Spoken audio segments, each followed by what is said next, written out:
All right, what's going on YouTube? This is BoxingWave. Make sure you subscribe to the channel. And I just wanted to revisit this topic one more time before we move on because Bruce Vane Boxing and IBF Boxing channels, they're still having their debate. You know, they're still having their war. Me personally, I just feel that they should go on live and debate each other at this point. At this point, you know, I know they've been trying to debate each other, but both are blaming the other party for why they haven't gone live and stuff. I really don't know the order of things, but I do listen to their videos and the majority of their videos. And I made a video about this yesterday, basically off the top, giving you my opinion about all of this stuff based on what I remembered at the moment. I didn't prepare for it. I'm not the one at war here, you know? So I kind of just gave my opinion based on what I've heard from both channels. Okay, I've heard a lot from both channels, and both channels are Canelo supporters. IBFP is definitely more of a Canelo supporter. He's probably one of the biggest Canelo supporters on YouTube. Bruce Vane is another Canelo supporter, but he feels that Demetrius Andrade was being ducked by Canelo Alvarez, and that's where IBFP had disagreed, and then now they've been going back and forth, right? But yo, let's get right into it. Now, I had some time to do a little bit of research. A lot of these topics I actually made videos about back in 2014, 2015. Yes, I was around back then. So I made videos about Demetrius Andrade and his what he went through with his promoter, all right, Rock Nation, Showtime, why he didn't fight Canelo Alvarez back then, Jamel Charlo, Matt Corbar. I'm going to go through all of that. Okay, we're going to talk about it because I made a video yesterday and people started leaving comments, and it made me now want to reply to some of the people that left comments in my video. Okay, also I want to further respond to some of the things, some of the points that these two have made. All right, now listen, I'm a fan of both channels. All right, so this is not, you know, I'm not trying to I'm only replying to them because I actually respect both, and I would actually talk to them live because I actually respect them too. I know it's not going to be any disrespect talking. Yeah, you know, I don't go there where, people that's calling me out to go live. If I didn't respect you, if I didn't like you, I don't want to talk to you, period. We don't need to have a discussion. You know, I already know where you're coming from. We don't need to talk, period. All right. But I respect the both of them channels, and I told IBFP, I know he does more of the live thing. I said I'm willing to go in there and talk to him, and we can talk about it, just because I do like him, and I don't mind talking about this topic because I do remember a lot of older things, especially what happened at 154, which I will address right now. All right, so let's go all the way back. Before we talk about what's going on, let's go back to 2014. 2014, what happened in 2014? Canelo, what was going on in Canelo's career? At 2014, Canelo Alvarez fought Lara. Now, if you guys remember that, this is all because Lara at the time was a boogeyman at 154. Okay, Canelo at the time, a lot of people felt Canelo was cherry picking at that time still.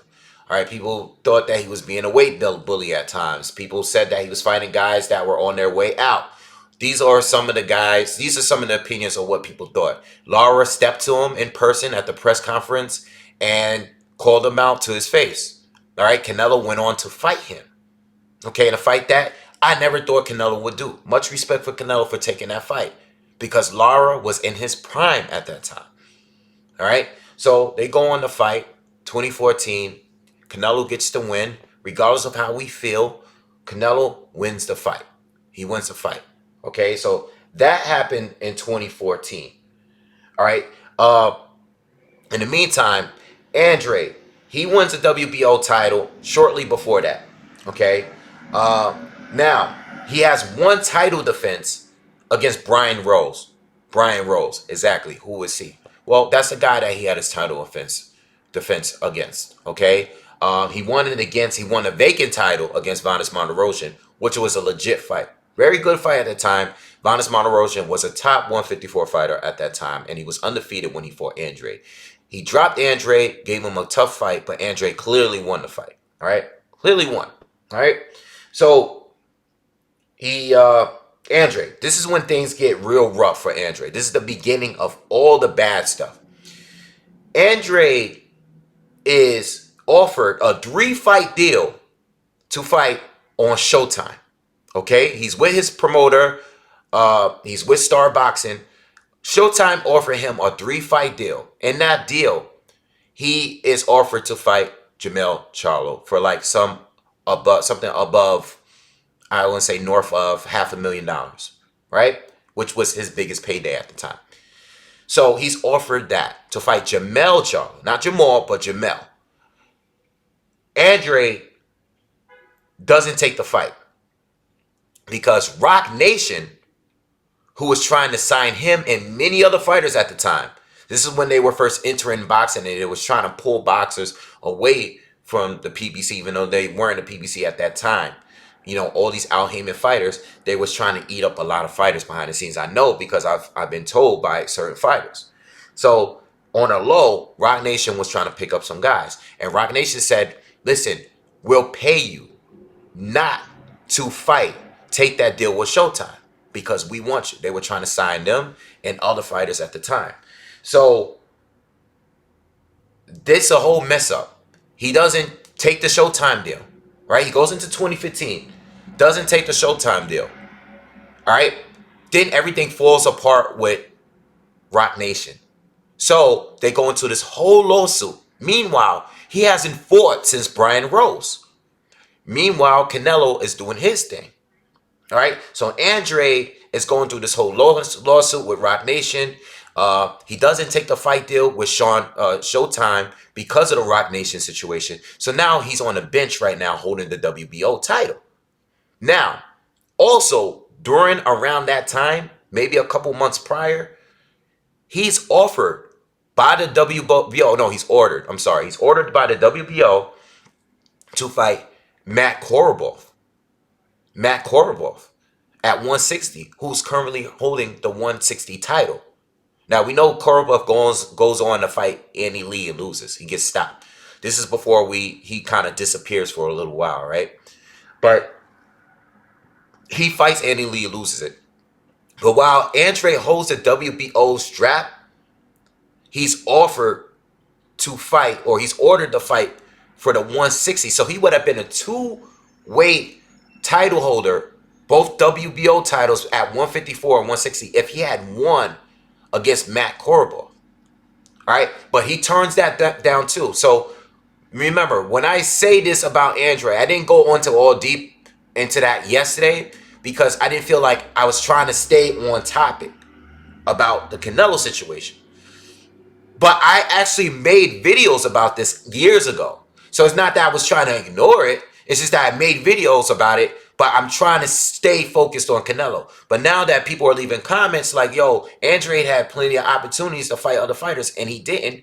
Well, now I'm addressing that because, you know, people, I don't want to come off as it's being some fanboy Andrade guy. I got attacked by plenty of Andrade people. Some of his relatives came on social media, even hit me up on my Twitter back then when I was like actively using it. Like, yo, that video you did about Andrade was wrong, you know, and you know, I was just basically putting out what was being reported. All right, so Andrade in 2014 alone doesn't take the Jermell Charlo fight because of Rock Nation, according to him, and he doesn't take the Matt Korobov fight. So now we go to 2015. Canelo fights James Kirkland. Now this one I'm gonna leave for y'all. To decide where you're going to go with this. Canelo fights James Kirkland, right? Now, right after Lara. He fights James Kirkland. This is not a title fight. Andrade is currently holding the WBO strap. Doesn't have any fight. He doesn't have anything going on. All he has is a lawsuit, right, with Rock Nation. The Jermell Charlo, the Showtime thing, all of that stuff is off the table. And there's rumors that because of that, PBC and Al Haymon fighters have never wanted to be bothered with Andrade since then. Even though Andrade showed up at press conferences, they've never wanted to be bothered with Andrade again because of that very moment. Because he was trying to sign with Rock Nation and he turned down a Showtime deal. All right, so Canelo fights James Kirkland. The fight is announced. At that time, Andrade goes public Canelo's a bitch, this, that, and the third. Why you gonna fight James Kirkland and not fight me? I hold a WBO title. I'm a champion. I'm undefeated. Why are you fighting James Kirkland? Now, it's up to y'all where y'all gonna want to take that. Where do y'all want to take that? Was that a duck? That's on y'all. Now, mind you, he had just fought Lara. He had just fought Lara. Hold on, give me a second. Dad, let me call you right back. I'm doing a video. He had just fought Lara. So, to go from Lara straight to Andrade, that's not two fights that a lot of people would take back to back. So, I don't think people were going hard at Canelo for taking the Kirkland fight because he had just fought Lara, who was another difficult southpaw that was at the time, much more established than Demetrius Andrade. He was at that time. Lara was the top guy at 154 outside of Canelo. You know, of Cotto and stuff. All right, Lara was that dude. So Andrade, even though he was dangerous, he was still more of an up-and-coming. Even though he was a champion, he was still more of an up-and-coming guy. Lara was more seasoned. You know, he had fought Paul Williams. He fought Angulo. He went to war with him. You know, he's fought some other guys. He fought Austin Trout. He shut Austin Trout out. He was more seasoned. So I'm going to leave that one for y'all. Should have Canelo had fought Andrade right then and then when he had a title? We'll revisit that in a little bit. All right? So Andrade never fights anyone. Gets stripped. All right? We're still in 2015 now. All right? He's still in 2015. Canelo fights Cotto at the end of the year. Solid fight. Pay-per-view. 2 cash cows. At the time, Cotto, he's the legend already. So Canelo needed a name like that. All right? They did solid numbers. This is for a championship fight. Cotto had a good run at this point. This was Cotto's last good run. He was still fresh when he lost. You know, I mean, he was older. He was past his prime, but he was still good. He was much better than he was when he fought Saddam Ali. So Cotto is still a good fighter. Canelo outpoints him. He becomes the new... I feel like Canelo, even though he fought Floyd, I felt that the moment he beat Cotto, he became the cash cow of the sport. Outside of Manny Pacquiao. And Floyd, who was still active. I felt like he was that new guy. Because, if you guys remember, Cotto was the A side in the negotiations in that Canelo fight. Canelo had to beat him to remove that A side status. All right? Made videos about all of this years ago.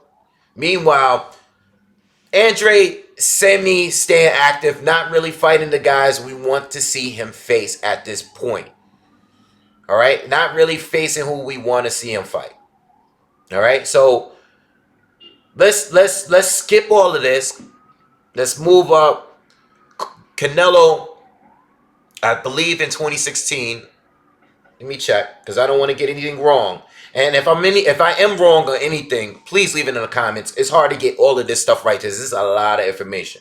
It's a lot of info. All right. He goes on to fight Khan and he fights Liam Smith. Now this is where there's some controversy because he fights Khan, right? Cool. He does that pay-per-view. They do good pay-per-view numbers, big name. Even though Khan is not better than Demetrius Andrade. I mean, he's not dangerous and more dangerous than Andrade. We know that, but it's sold because at the time, Khan still had a name. So they do their pay-per-view numbers, and then he goes on to fight Liam Smith for the WBO, vacant WBO title, the title that used to belong to Demetrius Andrade.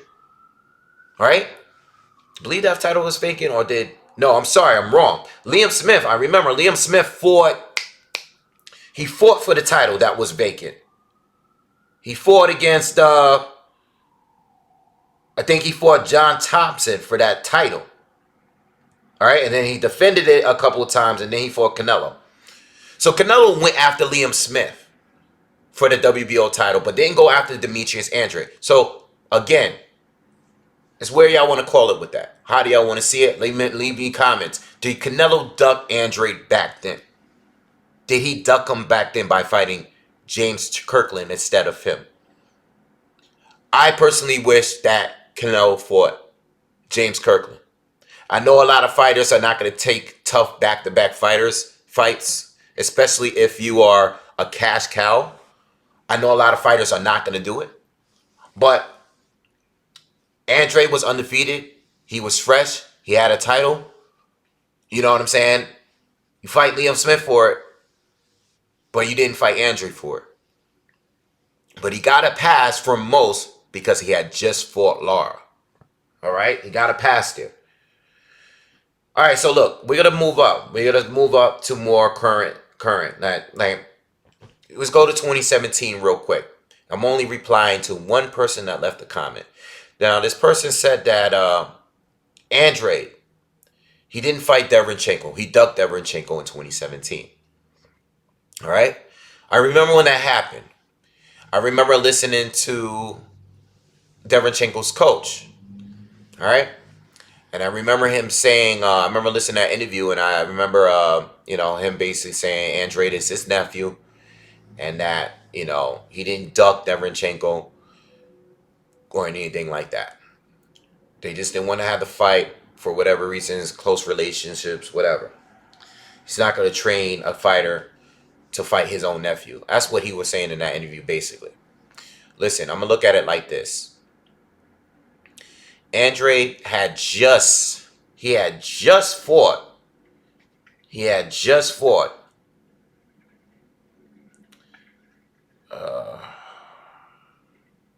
I have to keep going back because can't remember.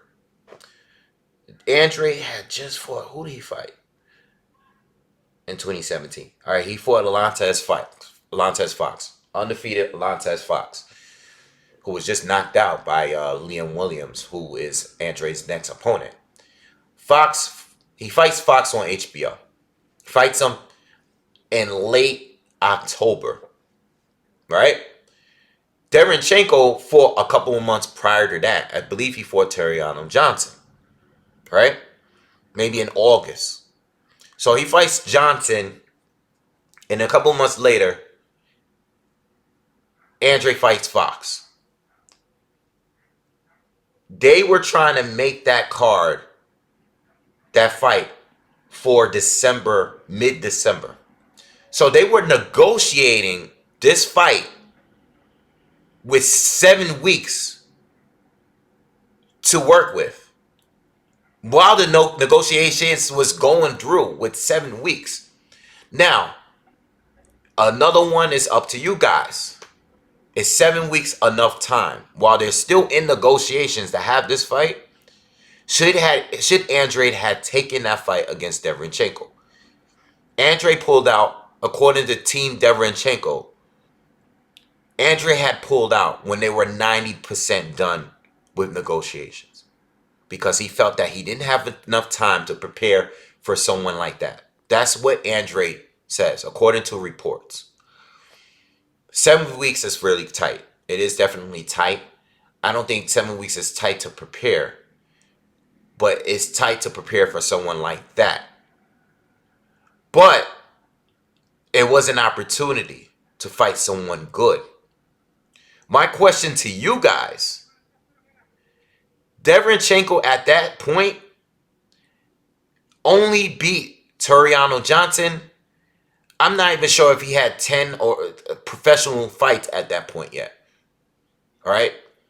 This is a well-decorated amateur. He came in the pros and he fought guys like Sam Solomon very, very early. All right? Former champions like Sam Solomon. 7 weeks notice to prepare for a guy that you just finished fighting.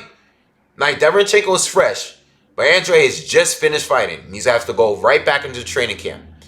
This is even a smaller amount of time than Kovalev had against Canelo. Because Kovalev fought Yard in August. The Canelo fight was early November. So even Kovalev had about 9-10 weeks to prepare. while still having to give some kind of rest. So many would say that Kovalev was drained. Kovalev was battered in the yard fight. It was just too close for a guy at that age. He didn't have enough time. The fights were really, really close. That's really up to y'all. Okay? What I say is this. If Andrade had fought and beat Derevyanchenko, you guys would have still been saying he didn't fight anyone. Because at that time, Derevyanchenko is still at the level of Avanis Monterosian, a Selecki, some of the other fighters that he's fought. Derevyanchenko at that time didn't fight Daniel Jacobs yet. He didn't fight Triple G yet. And he lost most of those fights, but he put on a good showing in both of those fights. So, Derevyanchenko, let's be real, if Andrade beat Derevyanchenko in 2017 before he fought any of these guys, you guys would have been saying that he's a nobody because Derevyanchenko didn't even prove himself yet. Now, certain boxing fans like myself knew how good Derevyanchenko was, but most fans didn't know who he was. You know what I'm saying? No, most fans didn't know who he was until after he fought Daniel Jacobs. So that's how I feel about that. All right. So now let's go back to the topic at hand. Let's go all the way back to 2019. All right. Now I want to read a couple of things to y'all. I made a video yesterday, and I spoke briefly about the unification and the chance to become undisputed. When we look back in the summer of last year, we look back to when Canelo fought Jacobs and beat Jacobs, right? He's owning 3 of the major titles. Somewhere around that point, he becomes the first franchise champion with the WBC. So he's stripped of the super title, which goes to Jamal Charlo. But he's viewed as WBC franchise champion. So all of us, including myself, made all these videos complaining about the franchise championship, the WBC. What the hell are they doing? I remember when Mauricio Solomon was getting interviews on the spot. In the very beginning, he really wasn't good at explaining it. All right, in the first couple of interviews he did. But I remember there was a point where they actually said, if you are the WBC franchise champion, you represent the WBC, period. You represent the champ, period. So if you are to collect the other titles, all right, in that division, you will be viewed as undisputed champion. Even if you were stripped of the super title, even though Canelo had that title, you will still be represented as undisputed if you are to win the other titles. Okay? I know that was a thing back then that we were making videos on last summer. So Canelo wins the IBF from Daniel Jacobs. Derevyanchenko is the mandatory. Now, let's read a couple of things. There's a couple articles. This is when I started to do a little research, just a little bit. Then go too much in because I'm not the one at war here, all right? So let's read the IBF rules first, all right? And then I'm going to read some of the this article. So according to IBF, and this is off their actual website, WBA, WBC, and WBO champions. For the purpose of unification of titles, the champions of the World Boxing Association, the World Boxing Council, WBC, WBA, and the World Boxing Organization, WBO, may be designated as elite contenders and may be permitted to fight for the unified title. All right? Any unification bout, if approved by the championships committee, will take priority over the mandatory, which was Derevyanchenko at the time. Despite the general prohibition in Rules 5, blah, blah, blah, the rules above, the champion may box a WBC, a WBA, or a WBO champion within 60 days of the mandatory due date. Okay?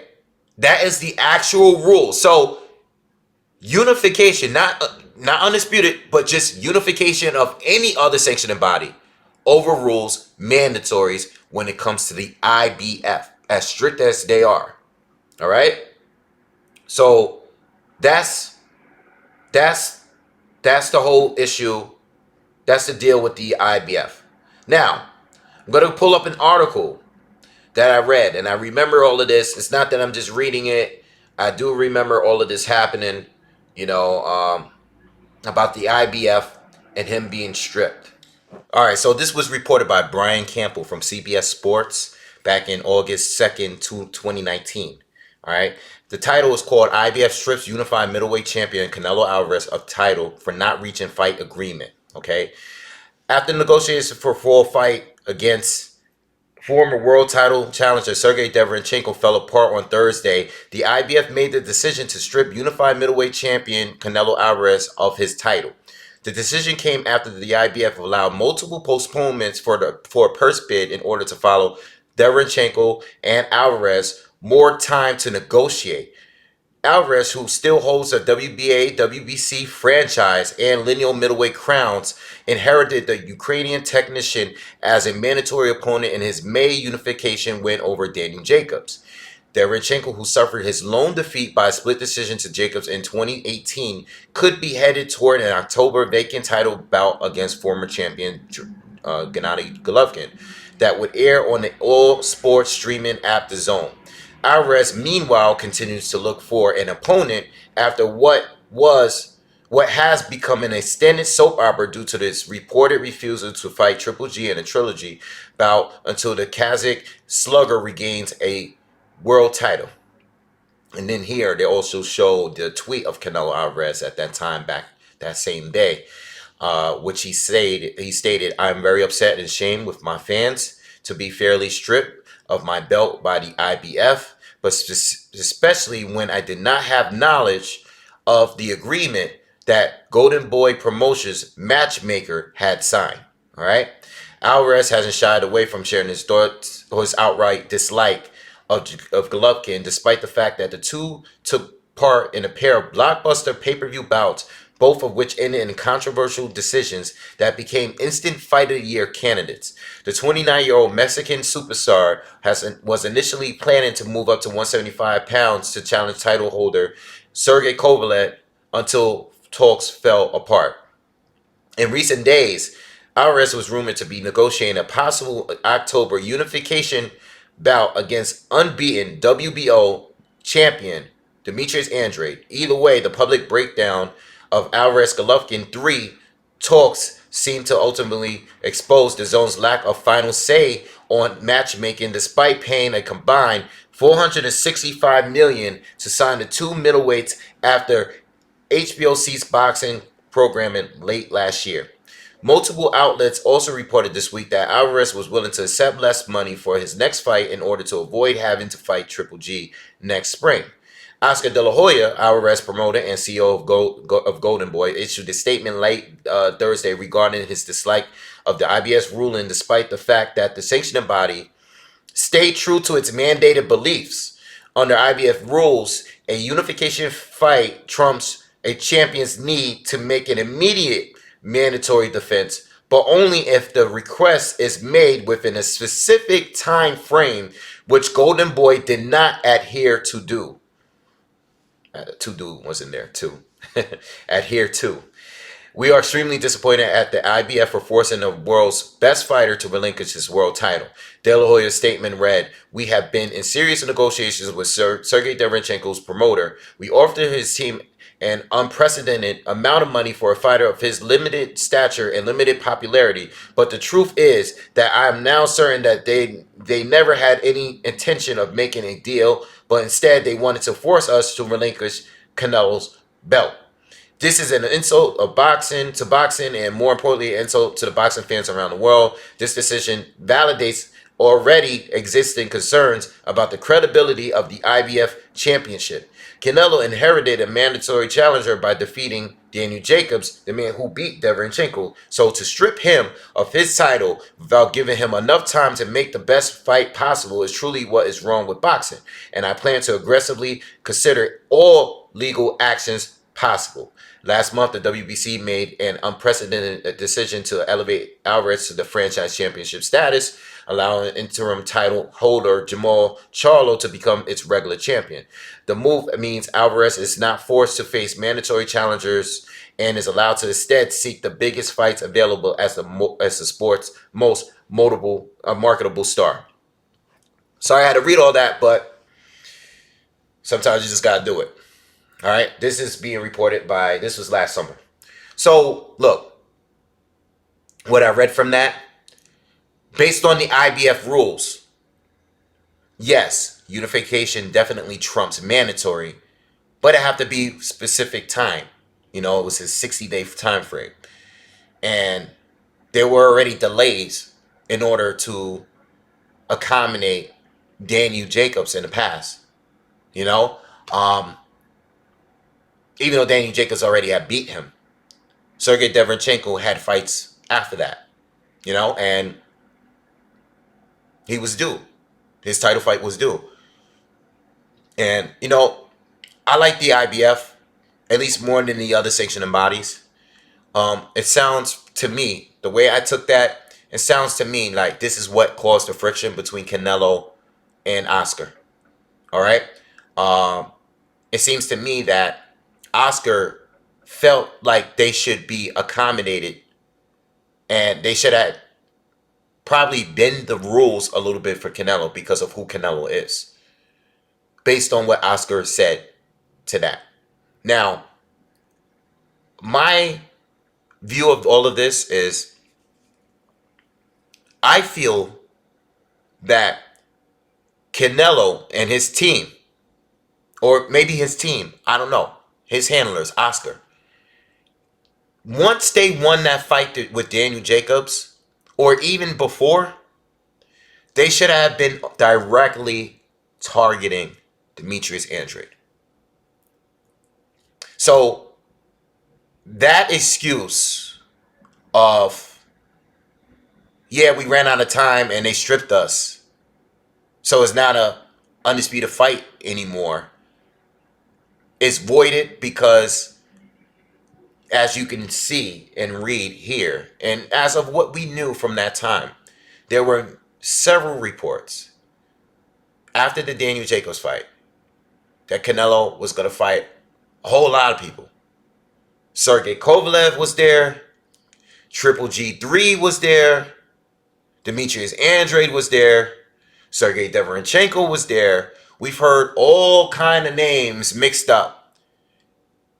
But meanwhile, there's only one other fighter at 160 that had a title.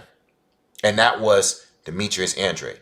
Now, is that Canelo's fault or is that Oscar's fault?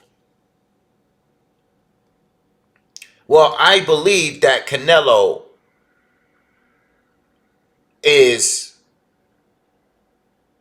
you know, I don't know as far as I don't know the lengths of what he does as far as matchmaking is concerned. You know, because you have dazn and what they want to do. You have the sanctioning bodies. You have the promoter in Golden Boy. And we have all of these other options. You have a lot of stuff going on. How much did Canelo... Now, we heard Canelo say he wanted to be undisputed. But how much did this all play a role? And then did this here ruin the relationship between him and Oscar? Okay? I brought this up yesterday, but I didn't really go into detail. Did this really ruin a relationship? Did Canelo want to really fight Demetrius Andrade at the time? Or did he really want to fight Sergey Derevyanchenko? What did he really want to do? My thing is this. In order to not have been stripped, I don't know where that time period is with Jacob's fight, but I This is my stance, and my stance alone. I believe that Canelo and Golden Boy should have been directly targeting Andrade from jump, being that he had the WBO title and he was one fight away from becoming undisputed. Now we know he was stripped by the IBF, and now he's stripped by the IBF, so it would no longer be undisputed fight. Okay, and Sergey, he can't even fight Sergey to defend the title because Sergey now, he's already been stripped for the title, and Sergey is going to fight Triple G. So what's the point of fighting Sergey, who already lost to Daniel Jacobs? And in their mind, what's the point of fighting Demetrius Andrade if we can fight Kovalev at a different division and win a strap at a different title? I mean, a different weight division. Again, I've heard different things in my video I did yesterday. There's some of you that say, I'm with Canelo fighting Sergey Kovalev. It was a better win. It was another title in another division. Okay? It was against a future Hall of Famer. All that good stuff. But I also read comments that said Sergey wasn't at his best. All right? He was still hurting from the yard fight. He didn't have much time to rest or prepare. He was drained because of rehydration clause. All of that stuff. Which fight was the more meaningful fight to you? To me, I would have rather seen the Demetrius Andrade fight. I know Andrade doesn't have the status of a Sergey Kovalev, the resume. You know, overall, he just doesn't have it to compare. All right? But at the same time, Andrade, fresher, younger, undefeated, and one fight away from becoming undisputed, which trumps just winning another title at another division, especially one that's past it. Okay, he didn't fight Beterbiev. He didn't fight Volzdik. Okay, he didn't fight those guys. He fought Sergey Kovalev, who's a little bit on the downhill. He's got stopped before, you know, a couple times. He won against Yard, but he got beaten pretty hard in that fight. All right, took a lot of punishment in that fight. Didn't look as strong in the fight. I would have picked Demetrius Andrade. That's my opinion, though. But factual, Kovalev is the more decorated fighter and the bigger fighter. All right? You guys take that where you want to take it. Okay? So, with all that being said, I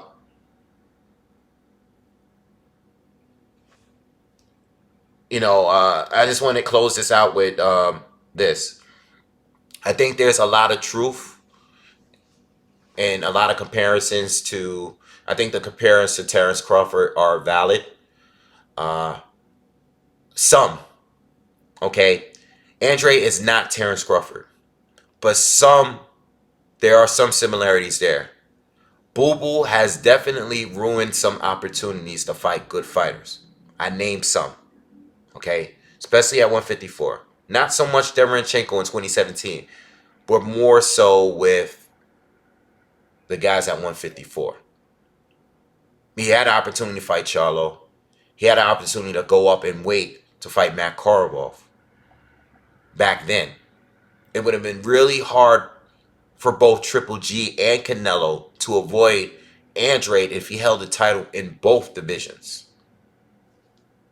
And if he were to get stripped with one title, he still would have been holding another.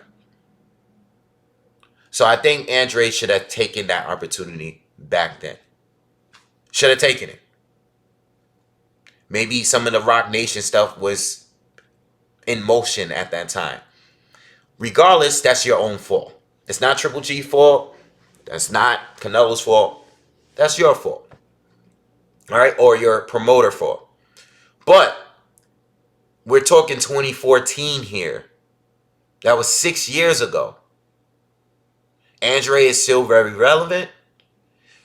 Triple G has never had any interest in fighting him. Canelo didn't fight him yet. Jamal Charlo does not want to fight him. Now, not Jamel. Jamal Charlo, who holds a title there too, has said on video, it's not me saying it, I like Jamal Charlo. Those are my dudes. But he's on camera saying that he has no interest in fighting Demetrius Andrade. It's not me. I seen the Boxing Boys interview. He does not have any interest in fighting for whatever reason. He does not want to fight him. So, when nobody really wants to fight you and you hold a title, what do?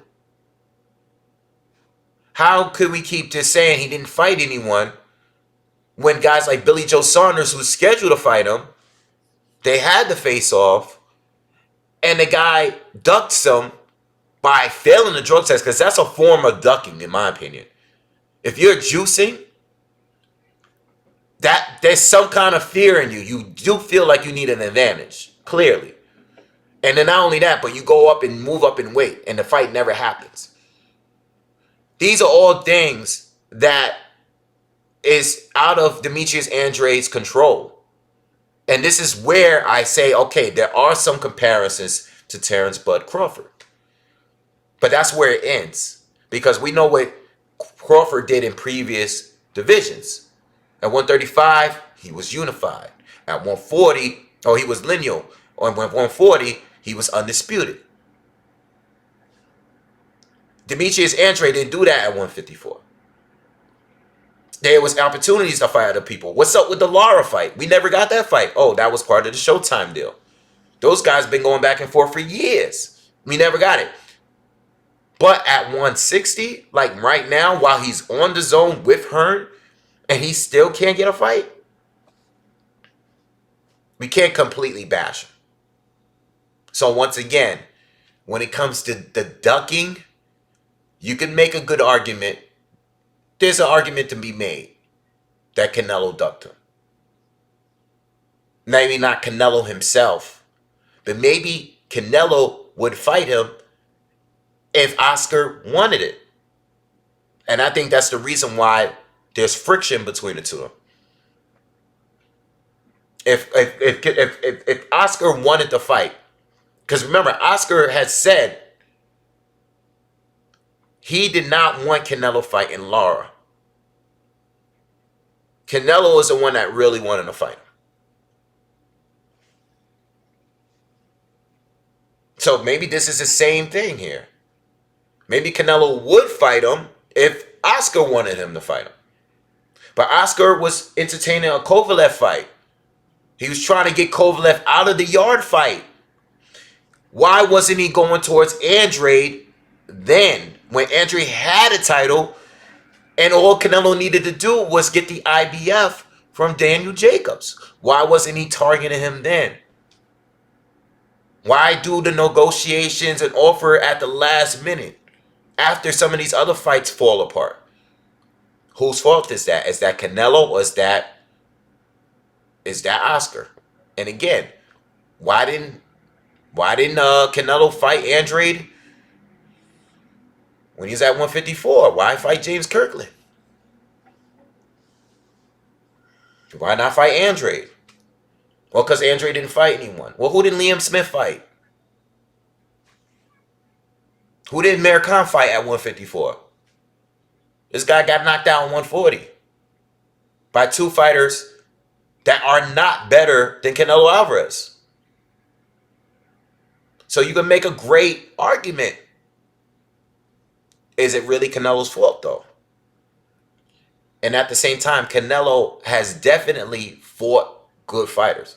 And I know a lot of you don't take what I'm saying the wrong way. Canelo fought Sergey Kovalev. Good fight. He fought Daniel Jacobs in the same year. These are all good fights. They're good fights. He fought Erislandy Lara. He fought Floyd Mayweather. You know, he's fought good fighters. He's about to fight Billy Joe Saunders. Another good fight. I'm not saying that, but Andrade is still out there. And not only is he not getting a Canelo fight, but there's a lot of fighters that don't want to fight Andrade. including Billy Joe Saunders, including Triple G, including Jamal Charlo. They don't want it. For whatever reason. It was a dangerous fight because he's in the boring. I know you guys are going to come with that. He's boring. He don't got no name. All right, that's your opinion. You think he's boring? Okay, that's your opinion. He doesn't have no name? Well, do you see Triple G's resume? There's a lot of no names on there. Is Derevyanchenko a big name? No, but he fought him because the opportunity was there. But the opportunity was there with Andrade to begin with. You guys can't completely bash him because you don't like him. You know? You got to be fair about it. So that's my take on it. I know this is a long video, but I wanted to bring up a lot of old shit in order to make, take my stance on this. And if you guys are bored and if you want something to do, look up my old videos. Search my name. Look up Demetrius Andrade. I said all of this in older videos. Look it up. All right, so I'm out of here, man.